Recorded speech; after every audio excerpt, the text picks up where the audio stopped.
उम्र गुजर गई है, 10 साल मेरे इस पार्लियामेंट में गुजर गए हैं, वल्लाह मैंने यहां लड़ाई देखी है। ऐसे लगता है जैसे हम घरों से यहां लड़ने के लिए आते हैं, जैसे ये कैमरास बंद होते हैं फिर आपस में चाय पीते हैं। ये मुनाफिकत नहीं है। एक दूसरे की शादियों में जाते हो, एक दूसरे से मिलते मिलाते हो, इकट्ठे जाके उम्रे करते हो, लेकिन जब कौम की बात आती है फिर आपस में लड़ते हो। किसको दिखाने के लिए? अल्लाह को राजी करो यार। इज्जत जिल्लत इमरान खान, नवाज शरीफ या जरदारी के हाथ में नहीं है। इज्जत और जिल्लतों का मालिक वो है जिसके 100 नाम ऊपर लिखे हुए। आज वो बात करो जो खुदा लगती बात हो, जो हक लगती बात हो। एबटाबाद डिवीजन में जनाब चेयरमैन साहब, मैं एक एक शहीद के घर गया हूं। यहां छोटा भाई इधर बैठा हुआ था, अता तारड़ साहब इस वक्त नहीं है। मैं उनको कहता हूं, अता भाई मैं आपको हाथ से पकड़ के मेरी गाड़ी में, उसमें मेरा अपना जाती पेट्रोल है, मेरे साथ चलें। कम से कम जिन शहीदों को मैं जानता हूं उनके कब्रों पे मेरे साथ जाएं। और मेरा आपसे वादा है, रेंजर का शहीद आपका नहीं मेरा भी शहीद है, इकट्ठे रेंजर्स की शहादतों और दुआओं पे भी जाएंगे। लेकिन एबटाबाद डिवीजन नथिया गली के टॉप में एक पहाड़ी के सिरे पे एक नौजवान मुबीन मलिक की जो शहीद हुआ है यहां, और उसकी जो गोली बॉडी पे लगी है वो आर पार नहीं गई, उसमें एक बुलेट वुंड है। और यहां लॉयर्स बैठे हैं, मरवत बैठा है पीछे, मरवत साहब बैठे हैं, आप भी लॉ के स्टूडेंट हैं। जब बॉडी से गोली आर पार नहीं जाती इसका क्या मतलब है? इसका मतलब है कि इट्स अ स्नाइपर शॉट। उसकी छोटी बच्ची आयत नूर, यकीन करें बहुत खूबसूरत फरिश्ते जैसी छोटी सी बच्ची उसके बाप के हाथ में थी, और उसकी कब्र पर मैं बैठा और उसके बाप की खाली आंखें, क्योंकि उसका बेटा यहां शल पंप पे मजदूर था। क्या गुनाह किया था उसने? वो भी तो किसी का बिलावल था, वो भी तो किसी का कासिम या सुलेमान था या हमजा था।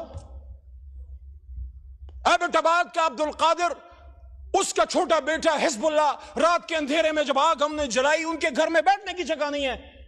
एबटाबाद की सर्दी का आपको पता है, खुले आसमान तले आग जला के हमारे साथ वो बैठे हुए थे। उसका छोटा बच्चा हिजबुल्लाह जो मदरसे और स्कूल में पढ़ता है, सवाल करता है कि मेरा बाप क्यों मरा? आर्मी पब्लिक स्कूल में तो दहशतगर्द आए थे, यहां कौन आया था मेरे भाई? यहां कौन आया था? पार्लियामेंट के सामने ला इलाहा इल्लल्लाह मुहम्मदुर रसूलुल्लाह के सामने यहां गोलियां चल रही थी। यहां में कहा जाता है नहीं मारा तो किसने मारा? Forget about this point that they were the workers of Pakistan Tehreek-e-Insaf. They were Pakistanis, and according to the Constitution of Pakistan, Article 9. Article 9, और मैं अप्रिशिएट करता हूं आज राना सनाउल्लाह ने, राना साहब ने अच्छी बात की है कि दोनों तरफ जो शहीद हुए हैं उन सब के लिए इन्ना लिल्लाहि व इन्ना इलैहि राजिऊन पढ़नी चाहिए। मैं पढ़ चुका हूं। ये दोनों तरफ के नहीं है, ये एक तरफ के हैं। काश हम समझ पाए, हुजूर सल्लल्लाहु अलैहि वसल्लम की हदीस का मफहूम है कि वक्त तुम पे ऐसा आएगा कि मारने वाला भी मुसलमान और मरने वाला भी मुसलमान।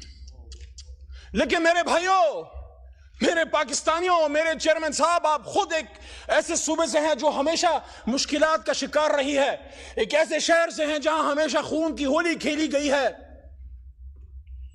मुझे जिस चीज का दुख है बतौर पाकिस्तानी, आप सब मेरे भाई हैं, मेरे किसी से नफरत नहीं है। वहां जिस सीट पे अता तारड़ बैठे हैं, वहां मैंने जब 9 अप्रैल की रात स्पीच की थी, आप इधर 170 बैठे हुए थे। मुझसे अक्सर पूछा जाता है तुम्हें डर नहीं लग रहा था उस रात? तुम अकेले थे और ये 170 थे। मैंने कहा मैं उनको दुश्मन नहीं, सिर्फ एक सियासी मुखालिफ समझता हूं, मुझे उनसे कोई डर नहीं था। लेकिन मुझे जिस चीज का दुख है वो ये है कि जो यहां डी चौक पे शहीद हुए हैं आगा साहब, उनकी न सिर्फ जान गई है बल्कि उनका मान भी टूटा है। मैं दिल के दर्द से ये कह रहा हूं, उनको ये पता था कि गिरफ्तार हो जाएंगे, आंसू गैस चल सकती है, लाठी चल सकती है, हाथ पैर टूट सकते हैं, लेकिन जो गोली हमने इनको हिंदुस्तान पे चलाने के लिए दी है वो मेरे सीने से आर पार कभी नहीं होगी, कभी नहीं होगी, कभी नहीं होगी। ये गोली तो उन लोगों के लिए हमने तुम्हें दी है कि जो लोग श्रीनगर में मुसलमानों का खून बहाते हैं, ये गोली पाकिस्तानियों पे चलाने के लिए नहीं, ये गोली पाकिस्तान और इस्लाम के दुश्मनों पे चलाने के लिए है। और आज हमसे बात की जाती है कि बताओ, हमारे पश्तो में कहते हैं मड़ुम शुमो पड़ुम शुम, मार भी दिया और मैं ही गुनाहगार। मुगल नयम ची गमुन तबजाड़म, मरवत से तो पे पोएगी مغول نام چې زخمونو ته وجاړم، خپل انتخاب خپل انتقام په پر هرونو کې رانغاړم. زه پښتون چې لږ دمه شم لږ سم شم، د زرې حساب به درنه غواړم. قل جاء الحق وزهق الباطل ان الباطل كان زهوقا. مذاکرات نکل آئے گا عمران خان بھی انشاءاللہ 500 دنوں سے کھڑا ہے. ہم مذاکرات کی بھیک نہیں مانگتے. اگر تم سمجھتے ہو کہ اس کا اندر رکھ کے ملک چلا سکتے ہو چلا کے دیکھ لو. ہم ایک مطالبہ کرتے ہیں, ڈی چوک کے خون کا انصاف چاہیے, ہمیں اور کچھ نہیں چاہیے. مجھے بھی ساتھ عمران خان کے اندر ڈال دو. 78 دنوں تک رہا ہوں میں. خواجہ صاحب نے کہا نا, میں اس بات سے ایگری کرتا ہوں. خواجہ آصف نے کہا کہ عزت سے جیل گزارنی چاہیے. 78 دن تک رہا ہوں. ایک ایسے آدمی کا پوتا ہوں جس نے پاکستان بنایا تھا, اس آدمی کے ساتھ جیل کا دکھ نہیں. جس کوٹلی میں 6/8 میں ممتاز قادری کو آپ نے رکھا اس میں رہا. پشاور جو میرا اپنا شہر ہے جہاں پلا بڑا ہوں, وہاں صوفی محمد کو تحریک نفاذ شریعت محمدی کے صوفی محمد برہوم صاحب کو جس 6/8 کی کوٹلی میں رکھا, میں بھی ادھر رہا ہوں. میں نے بھی کبھی یہ بات اسمبلی کے فلور پہ نہیں کی, لیکن خواجہ صاحب نے بات کی ہے تو میں بھی کہہ رہا ہوں, ہم نے بھی جیل کاٹی ہے, جوان مردی سے کاٹی ہے.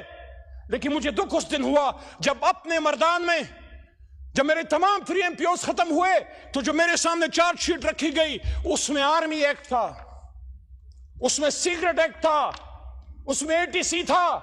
دیئر انڈرسٹینڈنگ, یہ دونوں وکلا اور پیچھے کاکڑ صاحب بھی شاید بیٹھے ہیں, وہ بھی سمجھتے ہیں. کیا پاکستان بنانے والا علی محمد, کیونکہ اگر میرے دادا یا آپ کے نانا نے پاکستان بنایا تو ہم نے بنایا, کیا وہ سیکرٹ ایکٹ یعنی پاکستان سے غداری کا مجرم ہوگا؟ کیا وہ دہشت گرد ہے؟ وہ مردان جس نے مجھے 3 بار عزت دی اس وقت 2 بار پاس ہوا تھا. آپ نے مجھ پہ میرے مردان میں دہشت گردی اور مجھ سے غداری کا فتویٰ لگایا, اس کے چند مہینے بعد مردان نے مجھے 1 لاکھ سے زیادہ ووٹ دے کے واپس ادھر سے ایوان میں بھیج دی.